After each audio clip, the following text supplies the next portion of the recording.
Assalamualaikum warahmatullahi wabarakatuh. Selamat datang ke channel Cikgu Syahnur. Baik, hari ini kita akan buat ulang kaji Sains Komputer, soalan-soalan percubaan SPM tahun-tahun lepas. Okey, kali ini kita akan buat ulang kaji set 4, 20 soalan bahagian A. Okey, baik, kepada pelajar yang baru pertama kali datang ke channel saya, channel Cikgu Syahnur, jangan lupa untuk tekan butang subscribe di bawah dan juga notification supaya anda tidak ketinggalan untuk video-video ulang kaji yang selanjutnya bagi soalan Sains Komputer di bawah playlist Sains Komputer di channel Cikgu Syahnur. Okey, baik, kita teruskan dengan soalan yang pertama. Raja 1 menunjukkan algoritma untuk atur cara menghitung lilitan bulatan. Okey, menghitung lilitan bulatan. Jadi kamu kena ingat formula menghitung lilitan bulatan 2 pi j kuasa 2. Formula dia kena ingat dulu. Okey, kemudian kita tengok pada sudut kod yang diberi. Mula input jejari set pi sama dengan 3.14, lilitan sama dengan 2 darab pi jejari tambah jejari. Okey, seperti ada kesalahan dekat sini. Kat mana salahnya? Penggunaan simbol tambah, sepatutnya guna simbol darab. Okey, jadi soalannya, namakan jenis ralat yang terdapat dalam algoritma. Jadi ralat apa? Ralat logik. Komputer akan berikan jawapan yang salah apabila formula dia salah. Okey, baik, soalan yang seterusnya. Rajah 2 menunjukkan algoritma untuk menerima dua nombor dan memaparkan. Kalau selamat, okey, kamu gariskan kata kunci dia. Contohnya menerima dua nombor, memaparkan jumlah. Okey, diberi dekat sini carta alih susunan nombor huruf A sehingga huruf F. Kamu kena susun permulaan carta alih. Jadi bila nak mengingat carta alih, kamu kena ingatkan susunan dia. Okey, mula, input, proses, output, tamat. Okey, mipot. Ataupun kalau senang, cikgu selalu ingatkan belajar cikgu, ingat makan, ini ikan, patin, orang, temeluh. Okey, sebab ikan patin memang terkenal di temeluh. Jadi kita ingat prosedur dia. Mula, input, proses, output, tamat. So dekat sini kita akan buat susunan dia. Yang mana satu susunan yang betul? Ini susunan yang betul. E mula. Okey, mula. A masukkan input. Okey, ingat kita ada dua input yang dimasukkan, iaitu input X dan juga input Y. Selepas dah kita masukkan input, kita kena buat prosedur proses. D iaitu proses. Okey, proses. Lepas proses, kita akan F, paparkan jumlah. Ini adalah F ni adalah output. Okey, output, dan B adalah tamat. Okey, baik, soalan yang ketiga, lengkapkan pernyataan berikut dengan jawapan yang betul. Nama pemboleh ubah memainkan peranan yang penting dalam menentukan apa? Saiz data dalam ingatan. Kepelbagaian penggunaan jenis data pada pemboleh ubah dapat menjimatkan ruang pada ingatan komputer. Okay, soalan yang keempat. Okey, Rajah 3 memaparkan dua buah jadual. Okey, kita ada jadual apa? Dan juga atribut. Okey, murid, kita ada nombor kad pengenalan, nama, alamat dan juga nombor kod. Okey, mata pelajaran, nombor kod, nama, mata pelajaran. Okey, kita lihat dekat sini pengulangan atribut nombor kod ada 2 kali kalau kamu perasan. Sini satu. Dan bila ada 2 kali, dia akan jadi kekunci asing. Okey, jadi kekunci primer. Manakah jawapan kekunci primer? Nombor kad pengenalan. Okey, ini adalah kekunci primer. Kekunci asing, KA, kekunci asing, nombor kod, KA, kekunci asing. Okey, dalam jadual murid, nombor kod merupakan kekunci asing sebab nanti kita nak buat relationship, hubungan dengan table mata pelajaran nanti. Okey. Baik, soalan nombor 5. Rajah 4 menunjukkan sekepi memo tugasan yang dihantar oleh pengarah sebuah syarikat. Okey, sebuah syarikat. Okey, kamu boleh bacakan. Kita teruskan dengan soalan.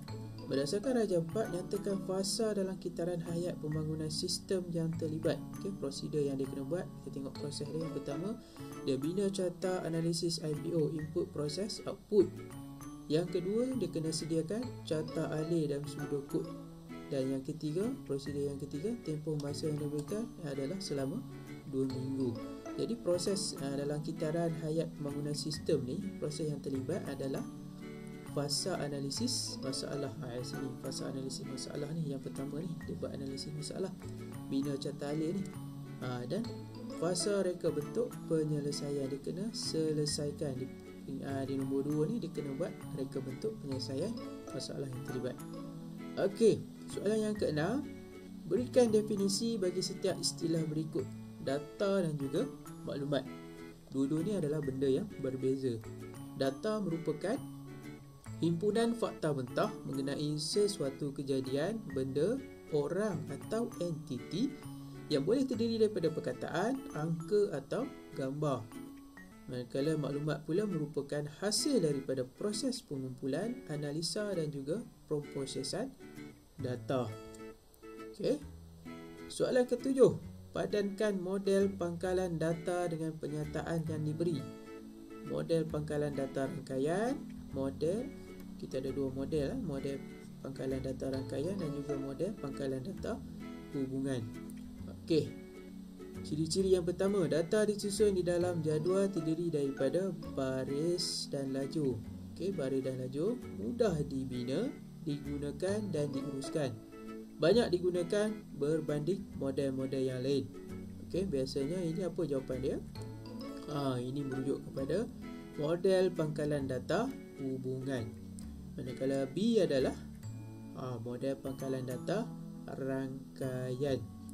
Okey, apa kata kunci model pangkalan data rangkaian adalah banyak induk. Okey, banyak induk ke banyak anak. Rangkaian. Dia rangkaian. Maksudnya kalau seorang suami tu dia berkahwin 4, dia banyak rangkaian isteri-isteri dia. Dan juga rangkaian anak-anak cucu-cucu dia. Itu contoh dia. Baik, yang ke-8, Rajah 5 menunjukkan gambar rajah ERD dalam satu pangkalan data. Guru, mengajar, subjek apa? Okey, jadi entiti, dia tanya entiti, apakah entiti dia? Okey, entiti dia boleh sama ada guru ataupun subjek. Okey, kekardinalan pula, kekardinalan tu one to one, one to many, dan juga kita boleh tulis sini satu ke banyak. Okey, one, many. M tu many, satu ke banyak atau one to many. Okey. Baik, soalan yang ke-9. Rajah 6 menunjukkan penjanaan laporan berdasarkan hasil query. Okey, kita kena tengok pada ruangan bawah, kriteria. Okey, kriteria apa? Apa yang dia nak dalam jadual? Dia nak ID peminjam, dia nak nama peminjam, dia nak kelas peminjam, dia nak. Tetapi dekat sini kelas peminjam dia hanya nak kelas 4C sahaja. Okey, nama buku pun dia nak. So dekat sini bila kita sort record, data yang keluar mestilah hanya kelas 4C. Jadi dekat sini soalan dia tanya, kenal pasti atribut yang memaparkan data yang salah. Okey, data yang salah. Jadi data yang salah kita tahu kat sini 10 yang ni 1001 Adam bin Ahmad 5B. Kita nak data 4C saja, tapi keluar sekali data 5B. 5B ni kita tak nak. Jadi atribut yang kita salah tu adalah kelas peminjam. Okey, dekat kelas peminjam ni yang salah.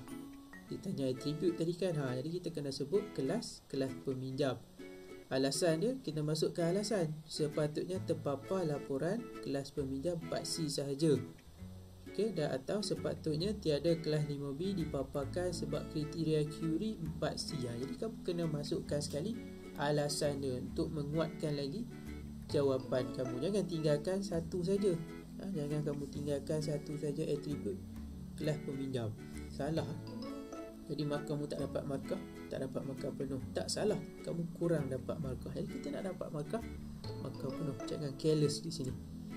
Okey, soalan yang ke-10. Okey, rajah 7 menunjukkan sebahagian dari kod atau cara HTML. Kod atau cara yang menerima input.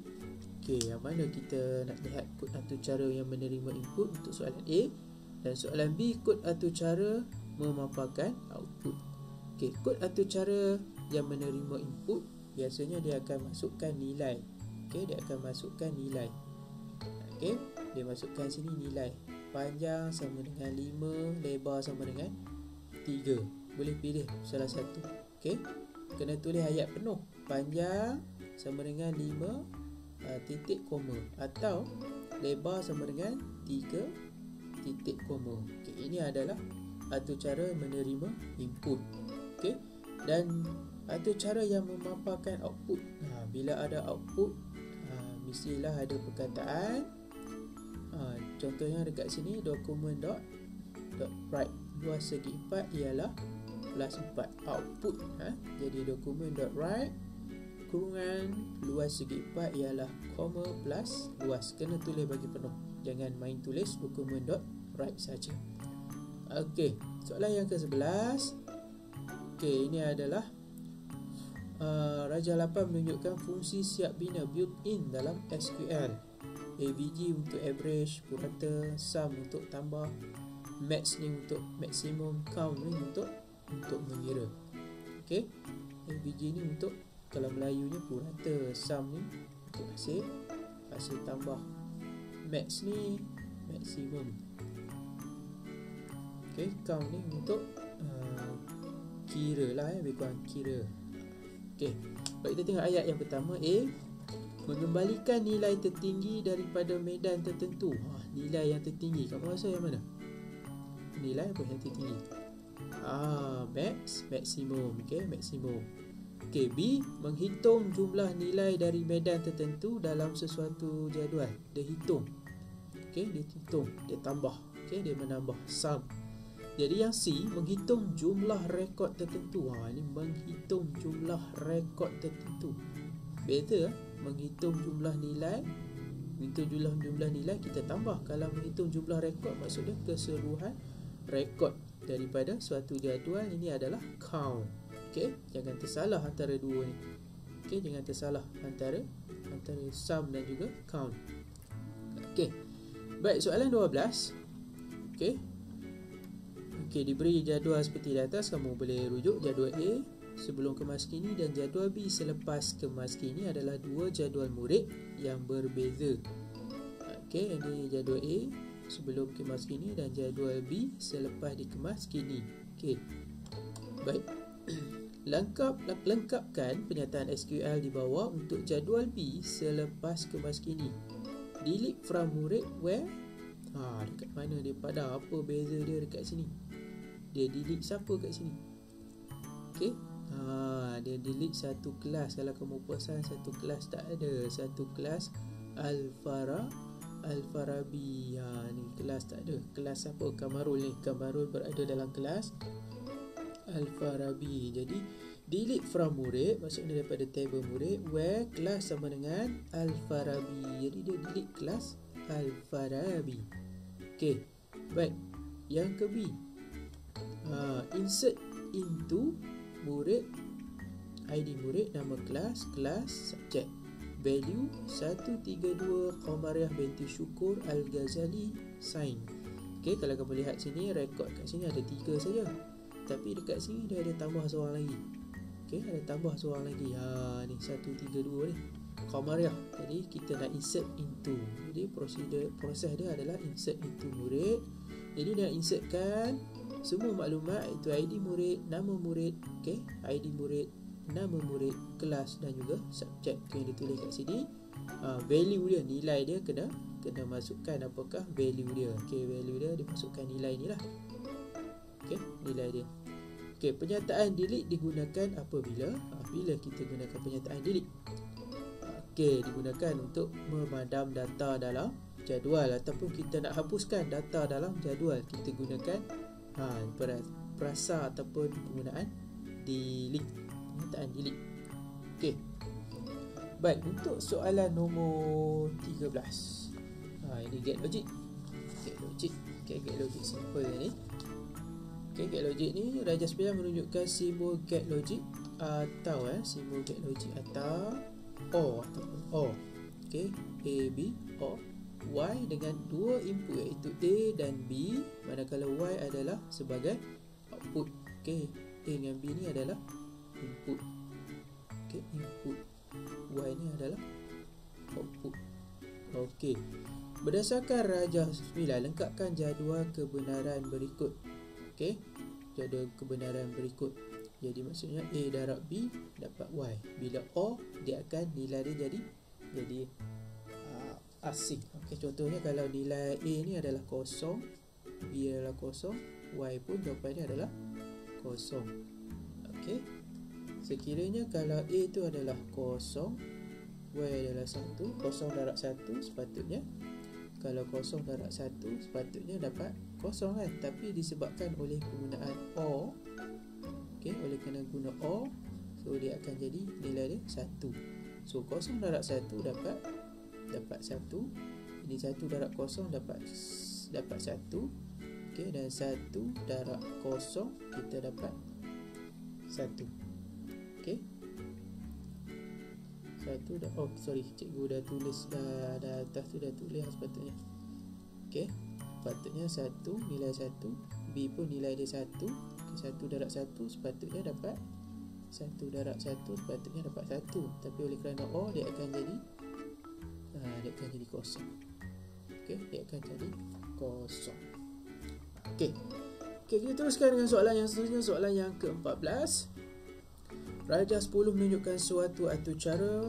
Okey, soalan A, pemboleh ubah sejagat atau pemboleh ubah setempat antara 1 dan 2. Okey, 1 tu adalah pemboleh ubah sejagat.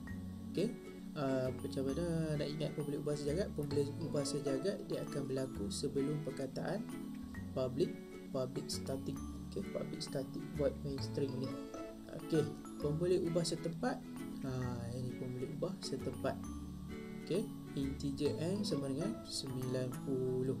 Okey, B, nama pemboleh ubah yang digunakan dalam 2. Okey, pemboleh ubah yang digunakan dalam 2. Okey, kat sini apa pemboleh ubah yang digunakan 2?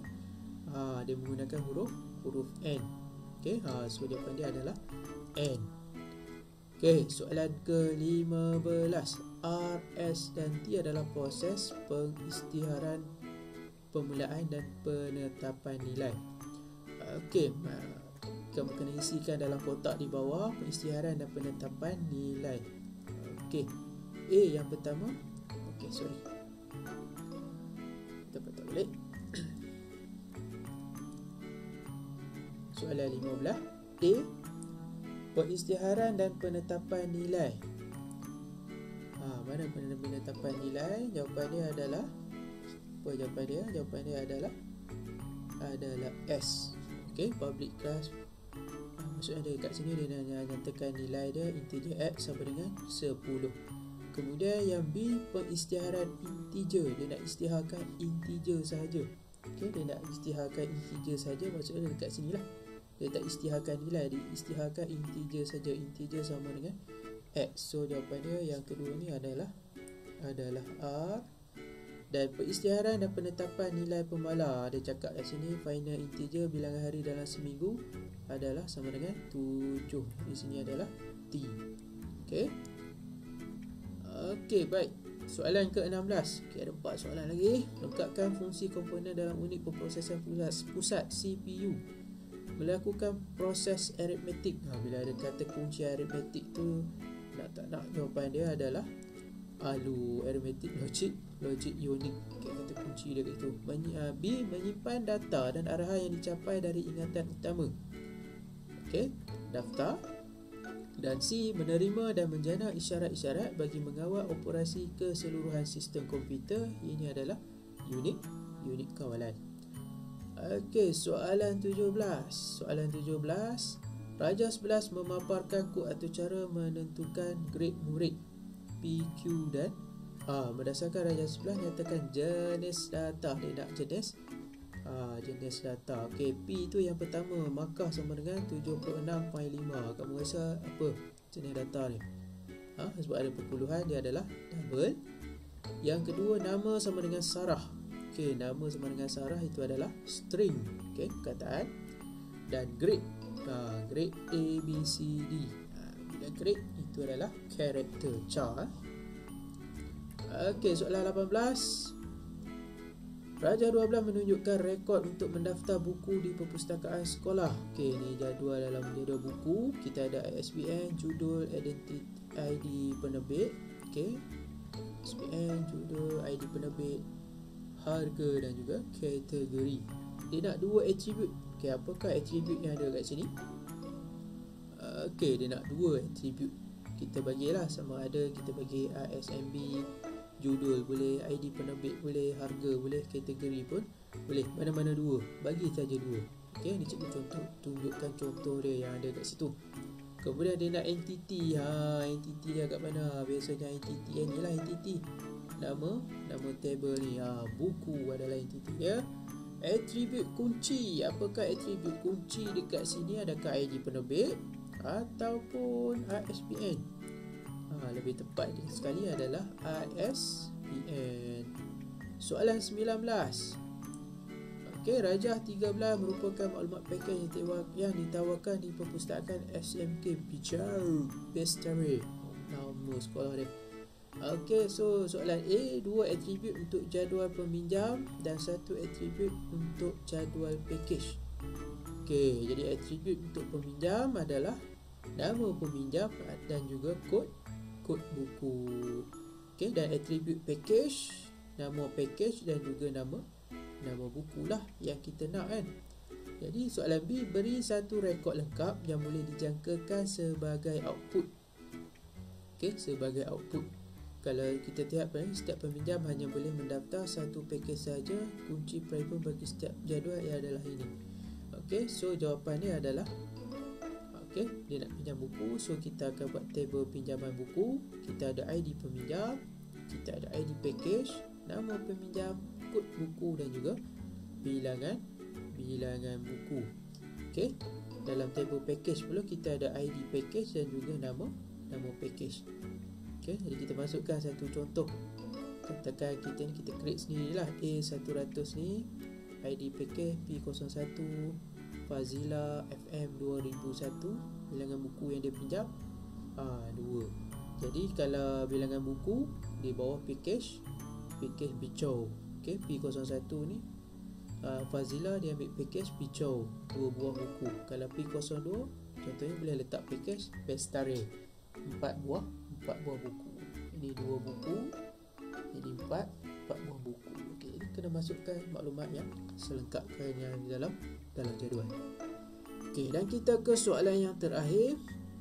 Tuliskan jawapan anda pada ruangan yang telah disediakan. Rajah 14A menunjukkan satu set atau cara. Okey. Rajah 14B menunjukkan satu set atau cara. Tuliskan jawapan pada ruangan yang disediakan. Dia nak kita tuliskan jawapan untuk nilai constant A itu apa? Constant A. Bila constant A, nilai itu adalah nilai pemalah. Maka kalau var C sama dengan A plus B itu adalah pemboleh ubah. Okey, bagi soalan B pula, var number sama dengan 42 itu adalah integer, manakala var first name sama dengan Kenny itu adalah string. Okey guys. Okey, setakat kali ini, video untuk kali ini perkongsian tentang soalan-soalan ulang kaji Sains Komputer SPM, soalan-soalan tahun lepas yang saya kongsikan untuk set 4.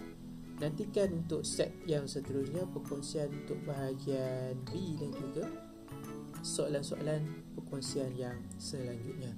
Jangan lupa sekiranya video ini bermanfaat, jangan lupa tekan butang subscribe dekat bawah dan tekan butang notification supaya anda tidak ketinggalan dengan video ulang kaji yang selanjutnya daripada cikgu. Dan sekiranya anda rasa anda mendapat manfaat daripada video ini, jangan lupa untuk share kepada rakan-rakan anda yang lain supaya sama-sama dapat buat ulang kaji sepanjang tempoh percutian ini. Okey, baik, jumpa lagi. Assalamualaikum warahmatullahi wabarakatuh. Bye bye.